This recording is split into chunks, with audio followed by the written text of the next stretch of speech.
పర్లేదన్న, average. Comedy బాగుంది,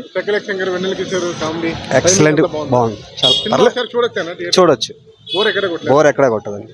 బాగుంది bro, బాగుంది, ఎంటర్టైన్మెంట్, ఫుల్ కామెడీ. మీకు ఏం నచ్చింది సినిమాలో? వాళ్ళ కామెడీ నచ్చింది, కామెడీ బాగా నచ్చింది. థియేటర్కి వచ్చి చూడాలా సినిమా? థియేటర్కి వచ్చి చూడాలా? ఓటీటీ ఒకసారి అయితే చూడొచ్చు. మీకు ఎక్కడ బోర్ కొట్టలేదా సినిమా? ఒకసారి బోర్ కొట్టుంది కిడ్నాప్ దగ్గర. Thank you. కొంచెం హర్రర్ ఉంది. Thank you. 3.5. పర్వాలే, బాగుంది. కామెడీ హర్రర్ గా ఉంది, బాగానే ఉంది. కామెడీ హెల్తీ కామెడీ ఉందా లేకపోతే ఏమన్నా కుళ్ళు కామెడీ ఏమన్నా? ఫుల్ కామెడీ ఏం లేదు, బాగుంది. చూడొచ్చు. యాక్టింగ్, ఎవరు యాక్టింగ్ బాగుంది? హీరోయిన్స్ యాక్టింగ్ బాగుంది. హీరోయిన్ బాగా వెన్నెలకి ఇచ్చారు. బాగా కామెడీ ఫుల్, ఇద్దరు బాగుంది. ఎక్కడైనా బోర్ కొట్టిందని? బోర్ ఏం లేదు. 5 మార్కులు ఇస్తారు సార్ సినిమాకి? 4 బాగుంది. కామెడీగా బాగానే ఉంది.